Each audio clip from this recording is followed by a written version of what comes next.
When the desperate widower Elias Vance traded his last two prize goats for a mail-order bride in the Wyoming Territory, in 1878, he expected only a quiet housekeeper to help him survive the brutal approaching winter. But the woman who arrived, Nora Flynn, carried her own secrets, a teacher's intelligence, and a voice that would not only transform his lonely ranch, but challenge everything he believed about love, loss, and new beginnings. So what did this woman bought like livestock do that forced him to abandon his past and made him realize that some things, like a new future and the true worth of a soul, can never truly be bought or sold? In the vast, unforgiving expanse of the Wyoming Territory, Elias Vance had come to understand that grief was not an emotion, but a physical presence. It was in the dust that coated every surface of the cabin he had built with his own hands, a fine layer of grit that seemed to mock the memory of his wife Abigail's meticulous care. It was in the silence that had taken root in the wake of his son Samuel's laughter, a silence so profound and heavy that it felt like a constant pressure against his eardrums. The year 1878 had bled the life from him, leaving a hollowed-out man to wander the ghost of a life they had all once shared. The ranch in Stone Creek County, once a testament to his ambition and hard work, now stood as a monument to his failure. The fences, which he and Samuel had dug posts for, now sagged like the shoulders of a defeated man. He no longer saw the potential in the land, only the ghosts of what he had lost.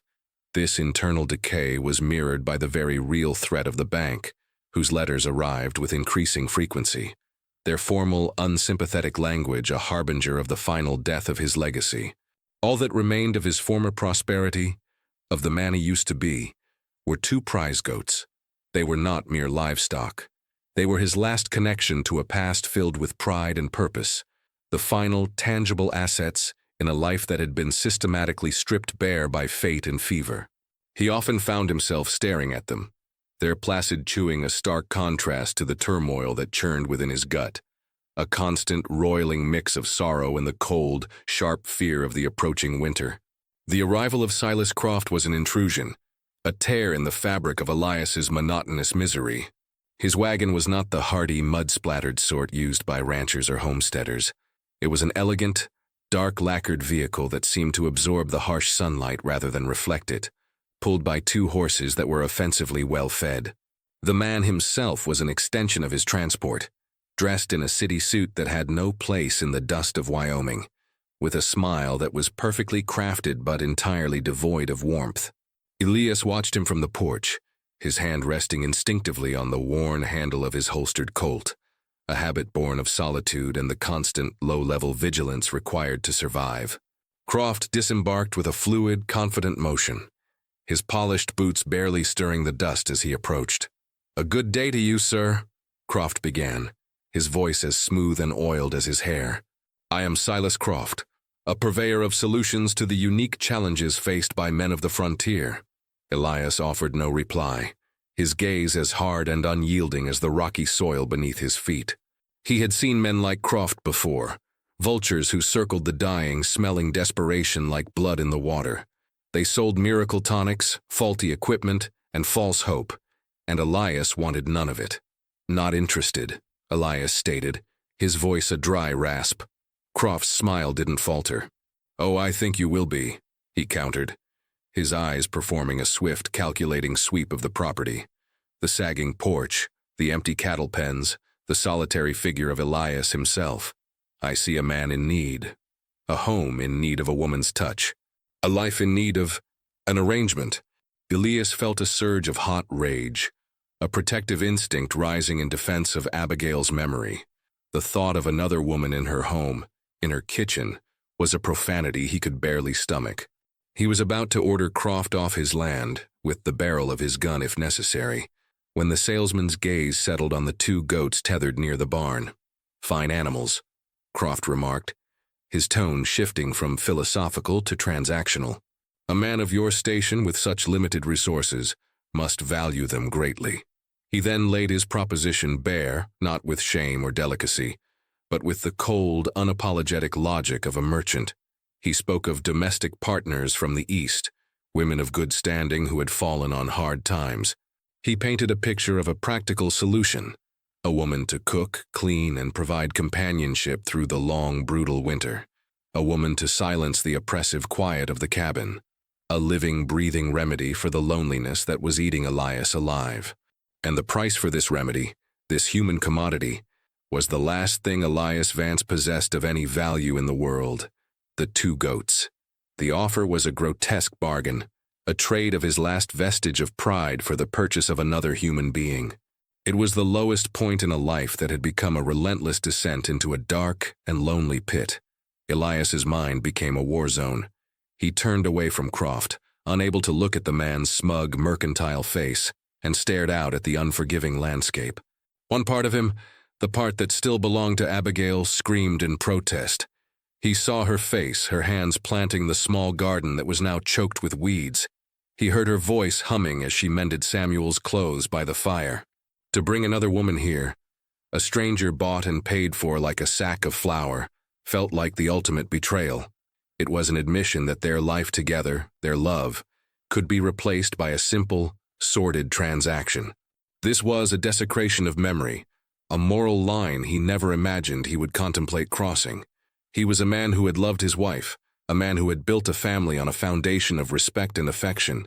To participate in Croft's grim business was to become a man he wouldn't recognize, a man Abigail would have despised. Yet, an insidious, practical voice whispered from the depths of his despair. It spoke of the coming winter, not as a season, but as a living entity that would stalk him in his solitude. It reminded him of the sound of the wind screaming through the cracks in the walls, a sound that could drive a man mad when there was no other voice to counter it. Loneliness, he had learned, wasn't just sadness. It was a physical ailment, a wasting disease that eroded the will to live, to eat, to simply get out of bed in the morning.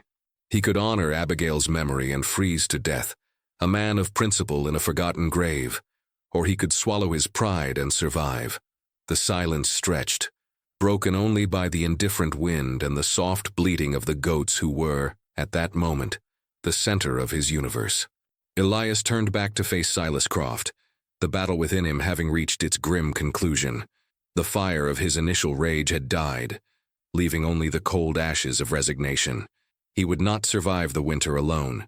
He knew it with a certainty that chilled him more than any blizzard ever could. The man of principle was a luxury his desperation could no longer afford. He gave a single sharp nod, the motion stiff and painful, as if his neck were rusted. His gaze fell to the dusty boards of the porch, unable to meet Croft's triumphant eyes. "The goats are yours," Elias said, the words feeling like shards of glass in his throat. He had not just sold his last assets, he had sold a piece of his soul. Croft's professional smile widened almost imperceptibly, a flicker of victory in his eyes.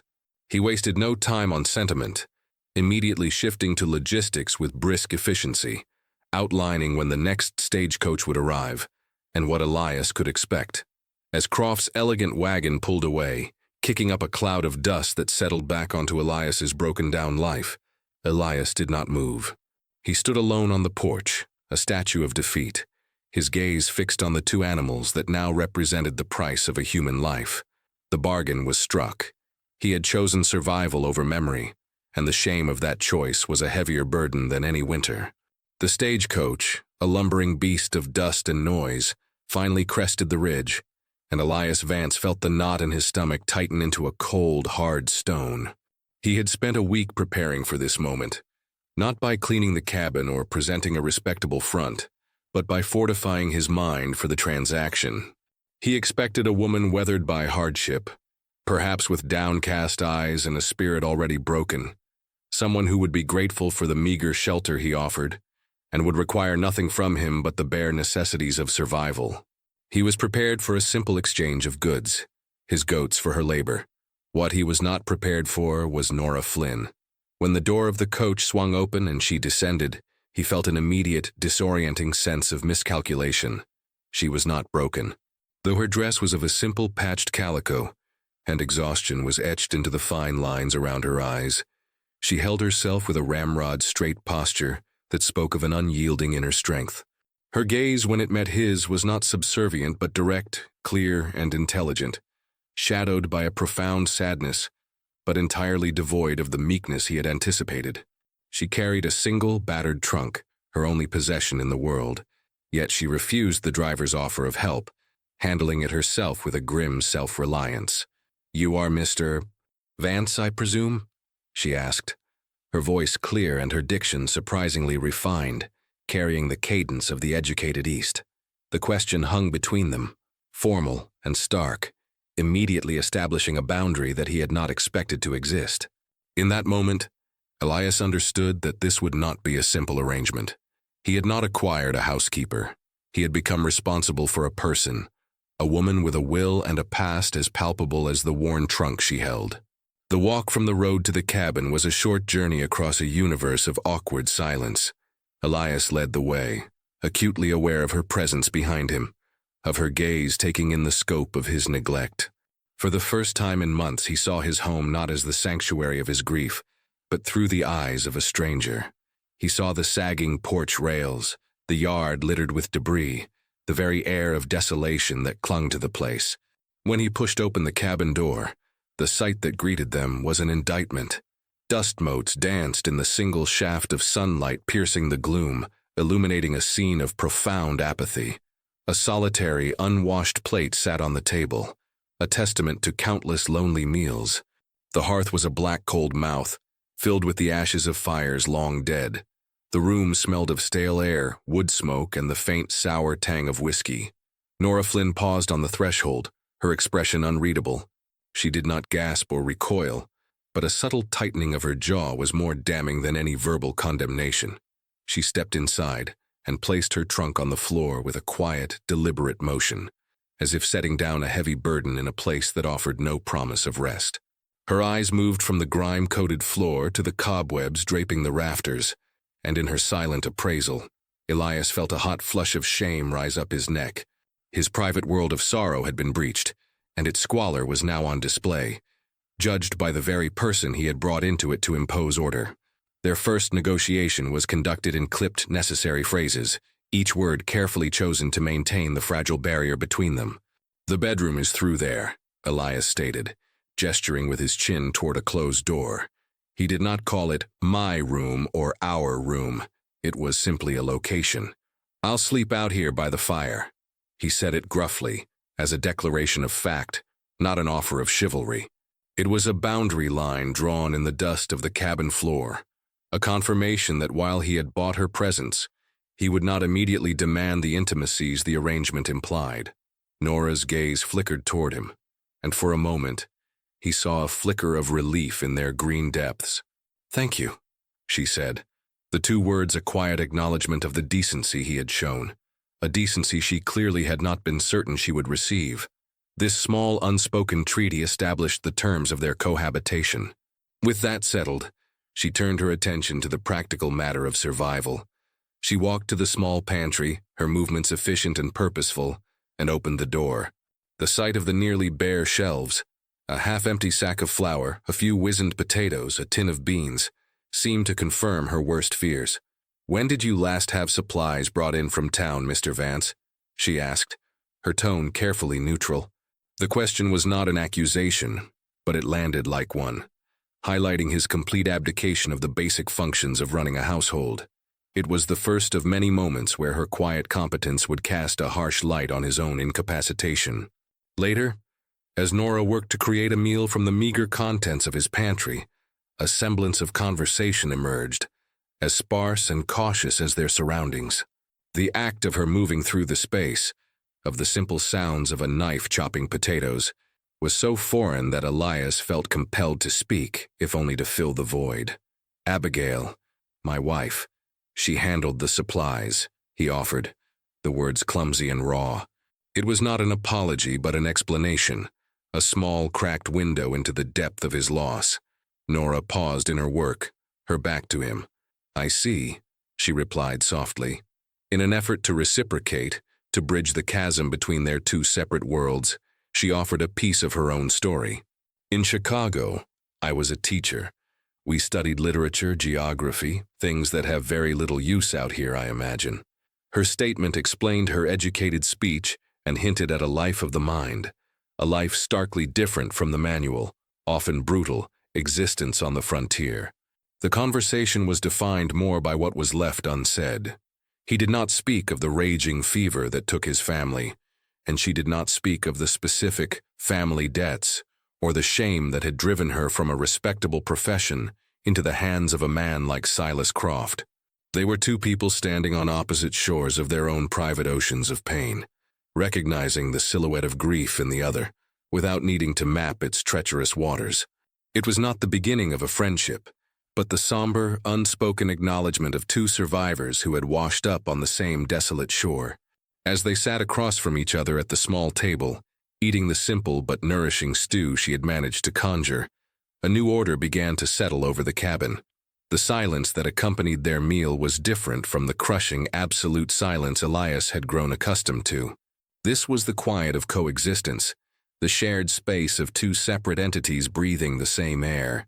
It was awkward and heavy with unspoken thoughts, but it was not the sound of absolute solitude. After they ate, Nora cleared the table with a quiet efficiency that was both a comfort and a reproach. She washed the dishes, organized the pantry with what little was there, and moved about the small space as if charting a course through a foreign land she was now forced to call home. Elias watched her, the terms of his bargain replaying in his mind. He had traded his last prized possessions for a functional solution to his problems: a cook, a cleaner, a warm body to ward off the encroaching winter madness.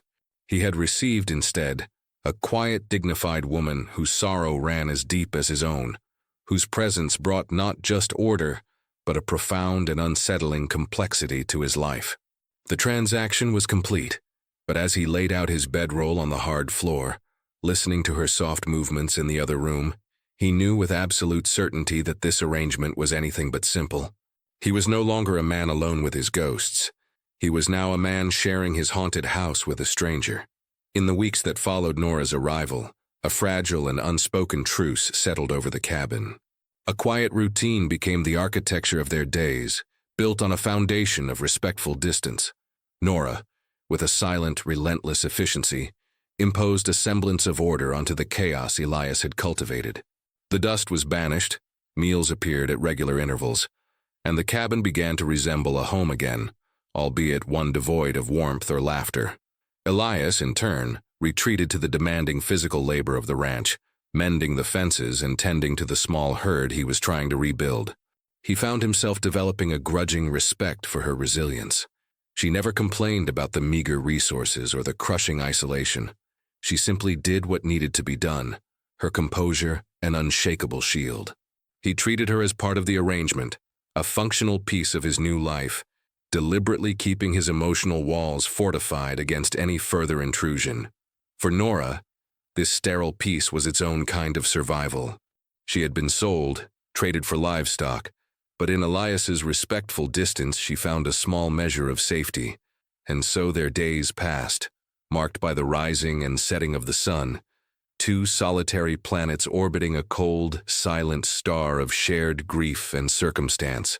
This delicate, silent world was shattered by a single, piercing sound. It was not a cry of frustration or a gasp of surprise.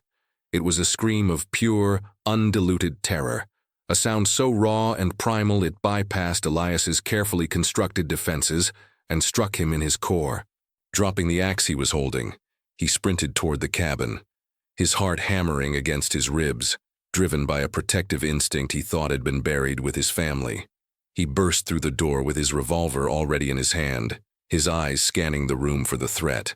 He found Nora pressed against the far wall as if trying to merge with the wood itself, her face a mask of utter horror, her mouth open in a silent continuation of her scream.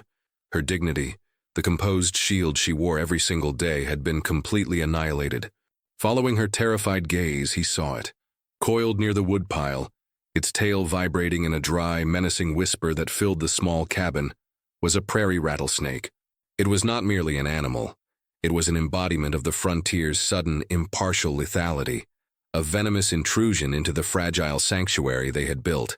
The sound of its rattle was a physical thing, a promise of death that seemed to make the very air hum with danger. In that instant, Elias was no longer a grieving husband or a man lost in apathy. He was a protector. All the grief, all the numbness, was burned away by a surge of pure, focused adrenaline. The world narrowed to 3 points: himself, the coiled threat, and the terrified woman whose life was suddenly and inexplicably his responsibility. He raised the pistol, his hand steady, his aim true. The shot was an explosion of violence in their quiet world, deafening and absolute. The snake's head disintegrated in a spray of wood and blood, its body convulsing in a final gruesome dance before falling still. The gunshot echoed for a moment and then faded, leaving a silence that was more profound and charged than any that had come before it. The immediate aftermath was a tableau of ringing ears and the sharp metallic smell of gunpowder. The threat was gone, but the adrenaline still coursed through Elias's veins. His first, instinctual thought was for Nora. He moved toward her, his gun still held at the ready, his eyes scanning her for any sign of injury. "Are you hurt?" he asked, his voice rougher than he intended. She didn't answer. As he came closer, she seemed to deflate, sliding slowly down the wall to sit on the floor, her body trembling with the aftershocks of her terror. The wall that had stood between them, built of formality, grief, and the shame of their arrangement, had been obliterated. He was no longer Mr. Vance, the man who had bought her. He was Elias, the man who had just stood between her and a violent death. Kneeling, he holstered his weapon and reached out, his calloused hand hesitating for a moment before gently touching her shoulder. She flinched but didn't pull away. When she finally looked up at him, the carefully constructed composure was gone, replaced by a raw vulnerability that he found deeply unsettling and strangely moving. "You saved me," she whispered, her voice trembling. He helped her to her feet, his hands supporting her elbows. She was unsteady, leaning on him for support. You protected me," she stammered, looking from his face to the gruesome remains of the snake. Like a husband would." She said the word as if it were a foreign object in her mouth, a word whose meaning had, in the space of a single gunshot, been fundamentally and irrevocably transformed. The task of dealing with the dead snake became a grim, necessary ritual that forced them into a new kind of intimacy. Working together, they disposed of the creature and then began the task of cleaning the blood and splinters from the floorboards. The shared, practical labor broke the last of the tension, creating a space for a conversation that would have been impossible just an hour earlier. "Back in Chicago, the most dangerous thing in my kitchen was a mouse," Nora said, a shaky, humorless laugh escaping her lips. The admission was a small opening, an invitation. Elias found himself responding with an honesty that surprised him. Abigail wasn't afraid of them, he heard himself say, speaking his wife's name to Nora for the first time. She'd sooner grab a shovel and deal with it herself than call for me. He wasn't comparing the two women. He was simply sharing a memory, offering a piece of his locked-away past. Spurred by his candor, Nora offered more of her own. She spoke of her father's business, of the gambling debts that had appeared like a sudden sickness, consuming everything they owned. She described the shame, the eviction, the loss of her teaching position, and the crushing weight of responsibility that had led her to answer Croft's deceptive advertisement. It was no longer a vague story about family debt. It was a confession, a detailed account of her descent, offered in the quiet shared space of their cabin. He, in turn, found himself speaking of Samuel, of the small wooden toys that still lay in a box under his bed. They were no longer just exchanging information. They were trading vulnerabilities, two wounded souls tentatively mapping the geography of each other's pain. That evening, as they sat by the fire, the atmosphere in the cabin was fundamentally changed. The physical space was the same, but the emotional distance between them had collapsed. The silence was no longer one of awkwardness or avoidance, but of shared experience and contemplation. When Elias looked at Nora, he no longer saw the woman from the bargain, a component of a business transaction. He saw a woman of profound strength and hidden depths, a woman whose life had been violently and inextricably linked to his own. He had saved her life, and in doing so had tied himself to her in a way that went far beyond their paper arrangement. When Nora looked at Elias, she no longer saw just a grieving, withdrawn rancher lost in his own sorrow. She saw a man of decisive action, a man who, when faced with immediate danger, had acted without hesitation to protect her. The arrangement, born of desperation on his part and deception on hers, now rested on a new, unexpected foundation. The word husband, which she had once seen as a brand of ownership, now had an emotional anchor, forged in a shared moment of terror and a definitive act of protection. They were bound together now, not by a contract brokered by Silas Croft, but by the undeniable truth of what had passed between them, and both were left to grapple with the profound and unsettling implications of that new reality. The period of quiet understanding that followed the snake incident was a fragile peace, a time of rebuilding not just the trust between them, but the very rhythms of a shared life. They spoke more freely in the evenings, sharing stories of their pasts that were less guarded, less pained. Elias found himself watching the way Nora's face would light up when she spoke of a favorite book, and she, in turn, saw the deep-seated kindness in him that his grief had long obscured. A tentative bond was forming, woven from threads of mutual respect and shared vulnerability. But the Wyoming Territory was a land that had little regard for such delicate things. The winter arrived not as a gradual decline, but as an invading army, a blizzard that descended from the mountains with a sudden, shocking fury. It was a white tempest, a storm that erased the horizon and reduced the world to the four walls of their cabin. The wind howled with a predatory voice, and the snow fell so thickly that stepping outside was like willingly stepping into your own grave. For 2 days they were prisoners in their small shelter, the storm pressing in on them, forcing them into a proximity that was both a comfort and a trial. On the third morning, a brief lull in the wind prompted Elias to make a fateful decision. "The animals," he said, his voice grim. "I have to check on them. Make sure the barn door is holding." Nora's immediate protest was a testament to how far they had come. "Elias, you can't. It's not safe." Her use of his first name was now natural, her concern genuine. But his sense of duty, a core part of the man he was, overruled her plea. "They're my responsibility," he stated, pulling on his heaviest coat. "I won't be long." Nora watched from the window as he disappeared into the swirling white chaos, a lone figure swallowed by the storm, and a cold dread, entirely separate from the winter air, began to seep into her heart. Elias fought his way toward the barn, each step a battle against the gale.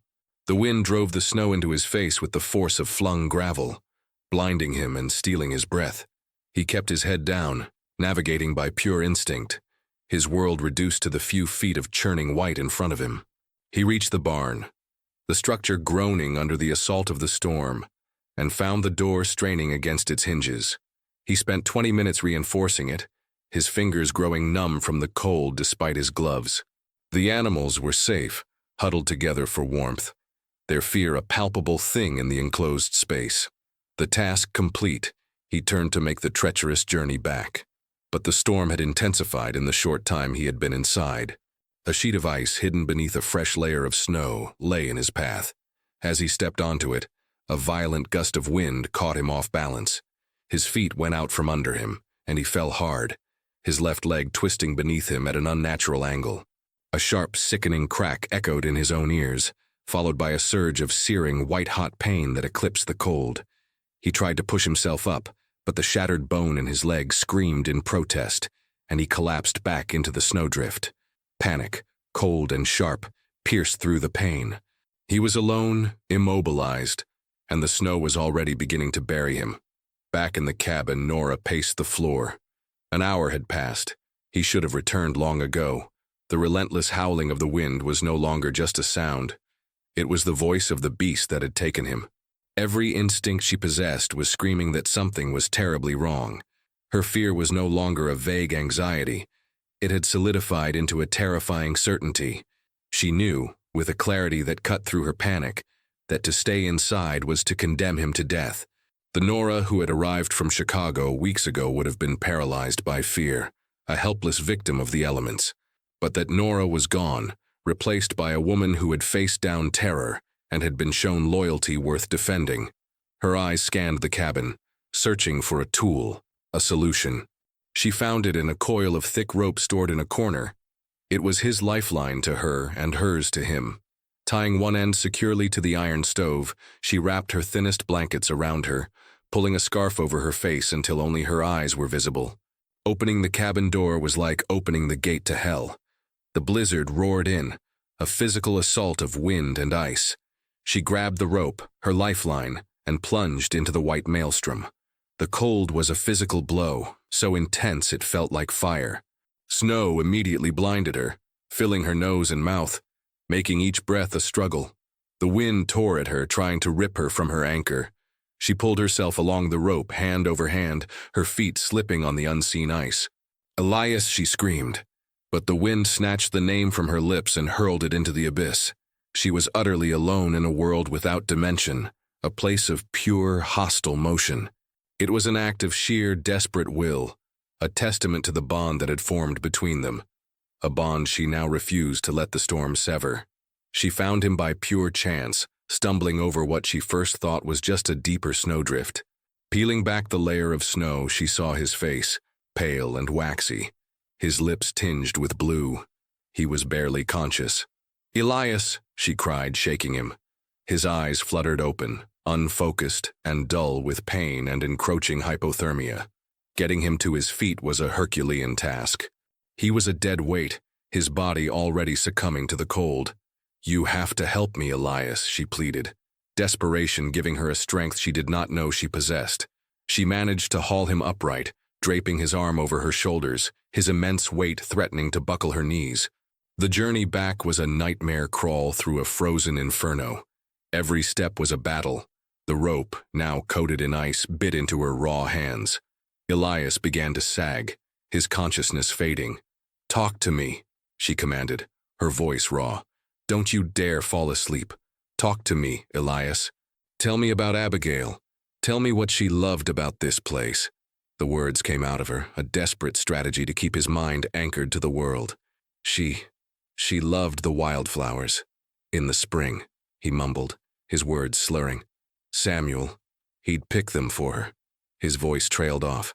"Keep talking," Nora insisted, half dragging, half carrying him. "What did she sing to him?" The question pulled another memory from the depths of his fading mind.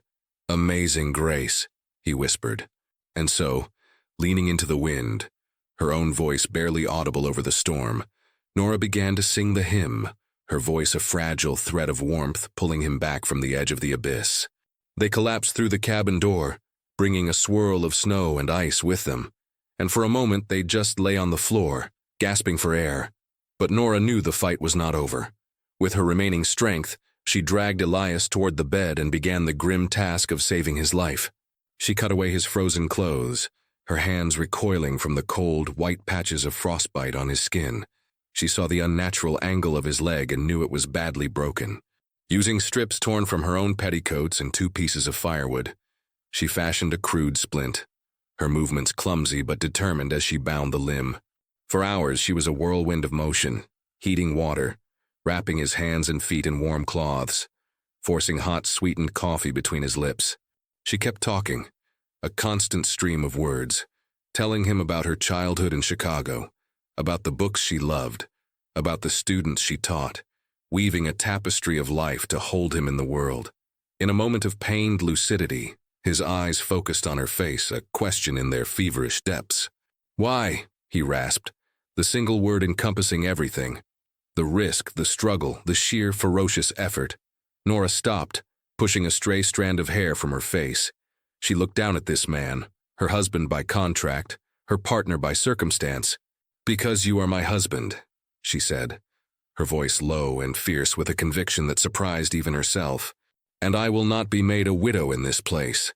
The declaration was not a confession of love, but a vow of absolute commitment, a bond sealed not by law or romance, but in the crucible of the storm. The spring that followed the great blizzard was not just a season, but a resurrection. As the snow receded, revealing the bruised but resilient land beneath, a similar thaw occurred within the cabin walls. The crucible of the storm had melted the last vestiges of formality and arrangement between Elias and Nora. His protracted recovery, a slow and frustrating process, made him entirely dependent on her care.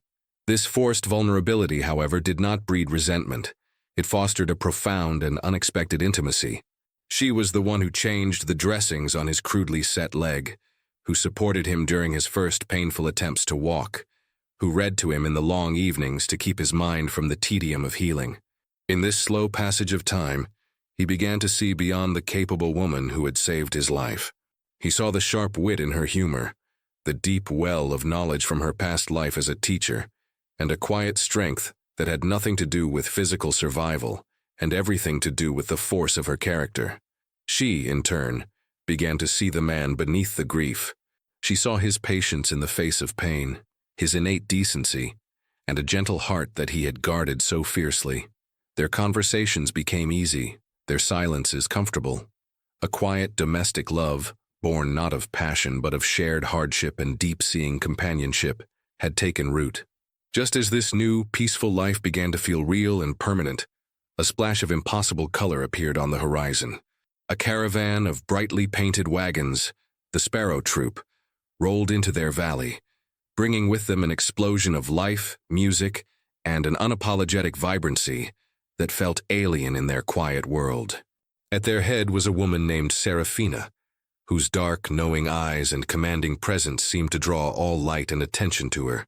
They had not just brought a traveling show, they had brought the outside world, with all its forgotten possibilities, directly to Nora's doorstep. Elias watched the troop's arrival with the wary eye of a man whose hard-won peace felt threatened. He sat on the porch, his splinted leg propped on a stool, a silent guardian of the small, quiet world he now cherished. Nora, however, stood beside him, captivated. The vibrant silks, the sound of a fiddle being tuned, the easy laughter among the travelers. It was a feast for senses that had been starved for months. It was a painful, beautiful reminder of a world she had belonged to, a world of art and society she had forced herself to forget. That evening, the troop transformed the dusty yard into a magical space. As the sun set, they lit lanterns and a large bonfire, and their performance began. It was not a polished stage show, but a raw, heartfelt explosion of music and storytelling. A fiddler played tunes that spoke of longing and distant shores, and a singer wailed laments in a language Nora didn't know but understood in her soul.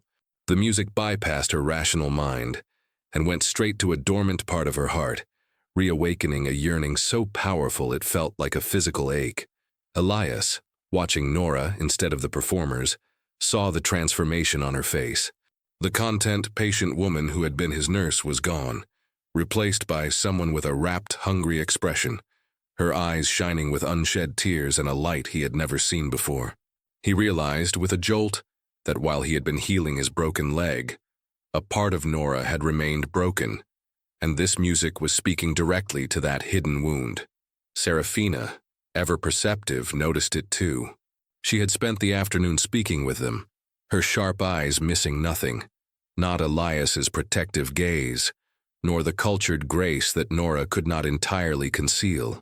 She saw the ghost of a different life in Nora's posture, and knew she had found something special. As the first set of songs concluded, Serafina stepped into the center of the firelight, her presence magnetic. Her gaze swept over the small audience of two before landing, with gentle precision, on Nora. "The music speaks to you, my dear," Serafina said, her voice warm but carrying an undeniable authority. "I can see it. There is a song in your heart, isn't there?" Nora froze, feeling as though she had been seen, truly seen, for the first time in years. The invitation was terrifying. To sing here now would be to unravel the identity she had so carefully constructed. Nora Vance, the quiet, capable rancher's wife. It would be to expose Nora Flynn, the educated teacher, the woman who had once sung in church choirs and at social gatherings in Chicago. It would be an act of profound vulnerability, a confession of a past that did not belong in this rugged, practical world. Her first instinct was to refuse, to shake her head and retreat into the safety of the shadows. But then she caught Elias's eye. He was looking at her not with expectation, but with a quiet, open curiosity. He was giving her permission to be someone other than the woman he knew. Bolstered by his silent encouragement and pulled by a deep, undeniable need to answer the music's call, she stood on trembling legs. "I know a song," she whispered, The fiddler began a soft, simple melody and Nora opened her mouth. The first few notes were hesitant, thin and reedy, but then she found her breath. She sang an old, mournful Irish ballad, a song her grandmother had taught her, a story of lost love and a lost homeland.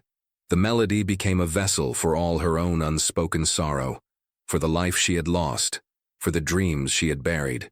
Her voice soared into the night, pure and powerful, filled with a heartbreaking beauty that silenced the crickets and held every person around the fire in a spellbound state. Elias stared, utterly transfixed. It was as if an unknown magical creature had suddenly emerged from the shell of the woman he thought he knew. When the last sorrowful note faded into the Wyoming night, the silence that followed was heavy and profound. Then the troupe erupted in applause, their cheers genuine and enthusiastic. Serafina's face was alight with a look of pure, unadulterated discovery. Later, after the performance had wound down and most of the troupe had retired to their wagons, Serafina found Nora by the dying embers of the fire. "You have a true gift," the older woman said, her voice dropping the performer's bravado for a tone of sincere gravity. "A voice like that is not meant to be hidden in a place like this. It is meant for the world." And then came the offer, laid out with practical clarity. "Come with us. We are headed to San Francisco, then to the mining camps in the north. There are men in those camps, starved for a touch of beauty, who would pay in gold just to hear a voice like yours. You would not be a guest. You would be a partner. You would earn your own way, see the country, live a life of freedom and art. You would be your own woman, indebted to no one." Each word was a spark landing on the dry tinder of Nora's long-dormant ambitions. Serafina was not just offering a job. She was offering a full-scale restoration of the life that had been stolen from her. She was presenting a path back to the woman she was supposed to be, a path paved with independence, respect, and the pursuit of her own talent. The proposition was dizzying, a vision of an alternate future so vivid and tempting it made her feel faint. The world she had accepted, the life she had started to build, suddenly seemed small and confining. The troupe settled into the quiet of the night, leaving Nora standing alone in the cool air, her mind a raging tempest. She was caught in the grip of an impossible dilemma, a choice between two different lives, two different versions of herself. She looked toward the dark, silent cabin. Inside was Elias, the decent, kind man she had saved and who, in turn, had offered her a home and a gentle, growing love. He was safety. He was a hard-won peace. He was her reality, a life built on a foundation of shared survival and mutual care. Then, her gaze shifted to the colorful, sleeping wagons of the Sparrow Troop. They were a tangible promise of another world.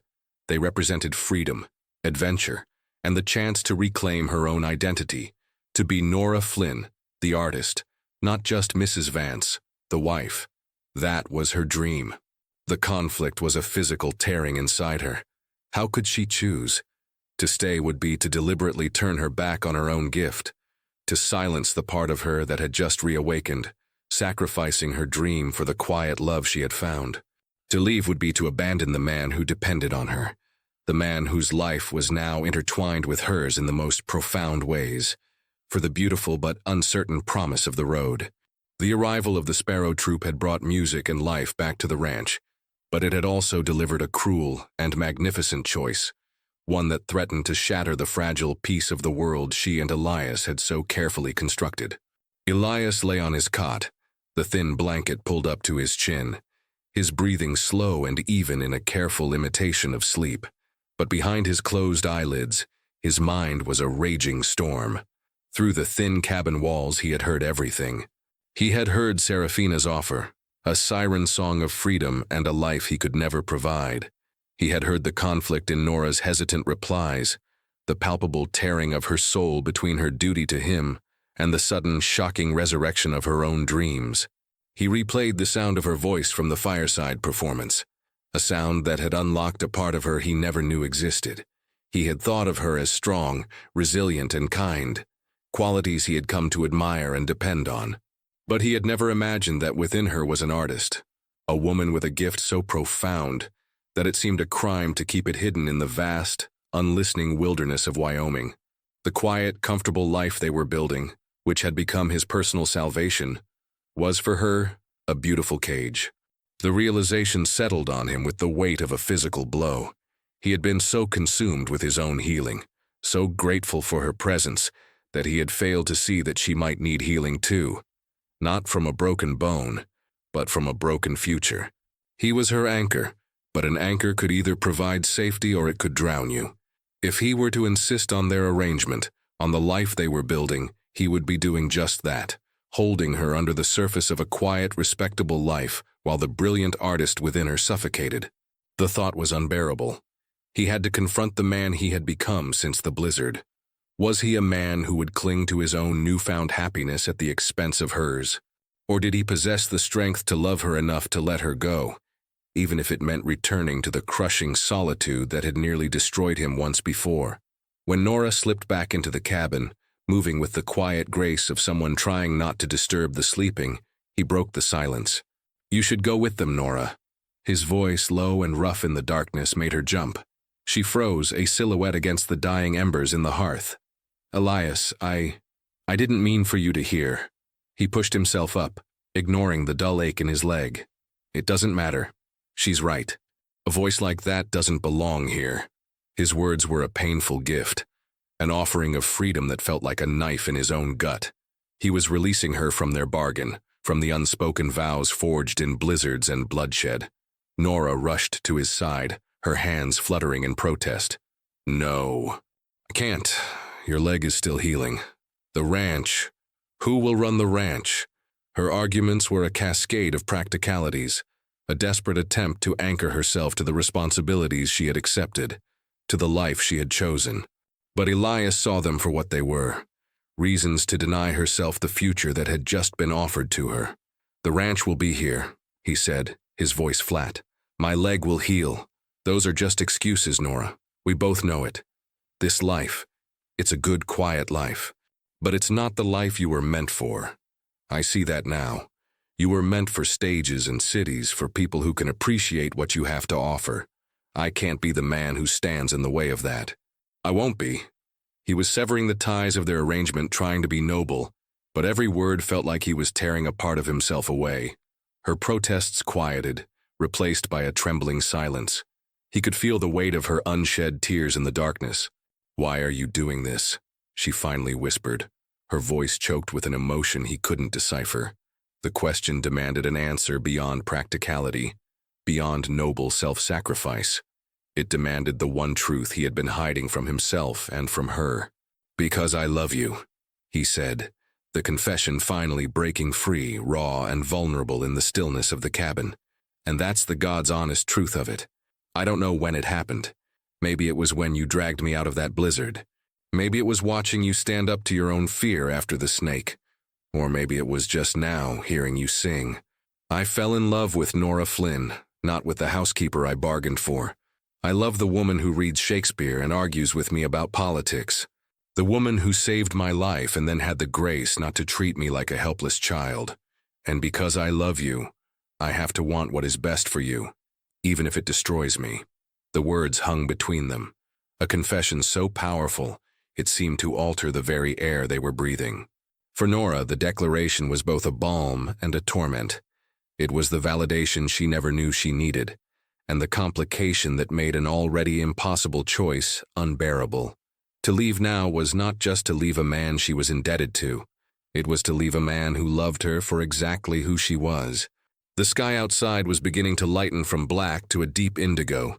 The sounds of the sparrow troop preparing to depart, the soft nickering of horses, the low murmur of voices, drifted toward the cabin. Time was running out. Nora stood, her face a mask of anguish. "Then what am I supposed to do?" she asked, her voice a plea. "How can I choose?" Elias looked at her, at the woman who had brought his world back into focus, and then he looked around the cabin, at the ghosts of Abigail and Samuel, at the monument to a life that was well and truly over. And in that moment of despair, a new radical idea sparked in his mind. "Maybe you don't have to," he said slowly, the thought taking shape as he spoke it. "Maybe there's a third choice." He pushed himself to his feet, balancing on his good leg, his eyes locking with hers, alight with a desperate, brilliant hope. "Don't leave me, Nora, but don't stay here either. Come with me. Let's sell this place. Let's take what we can get and go with them. Together. The proposition was madness, a complete abdication of everything he had ever known. This ranch, this was my life with Abigail. It was our dream. But that dream died with her. I've just been haunting its remains. You're my future, Nora. You're the one who taught me how to live again. Dreams aren't a plot of land. They're what you carry inside you. My dream is wherever you are. He was not just giving her permission to leave. He was offering to tear down his entire world and build a new one with her. He was willing to trade the certainty of his land, his home, everything his old life stood for the uncertainty of the road, simply to be with her, to see her shine. In his eyes, she saw a love so profound and selfless it eclipsed every hardship and every doubt. She saw a future she had never dared to imagine, one where she didn't have to choose between love and her dreams, but could have them both. Yes, she breathed, the word a quiet surrender and a joyous declaration all at once. The hours that followed were a whirlwind. A neighbor who had long coveted his land agreed to a fair price. By noon, the deed was signed. They packed not furniture or heavy heirlooms, but the few things that truly mattered: his wife's locket, his son's small wooden horse, her worn book of poetry. As they climbed into one of the Sparrow Troop's wagons, leaving Stone Creek County behind them forever, Nora looked at Elias. He was no longer a man defined by his grief, but by his courage. The bargain struck in desperation for 2 goats had been miraculously transformed. As the caravan began its slow journey toward the western horizon, toward San Francisco and a life unknown, Nora began to sing. It was not a sad ballad of loss, but a song of joy and boundless possibility, a melody for their new shared horizon, a future they would write together. The frontier holds many more. Subscribe to Souls of the Old West so you never miss the next tale, and leave your comment below.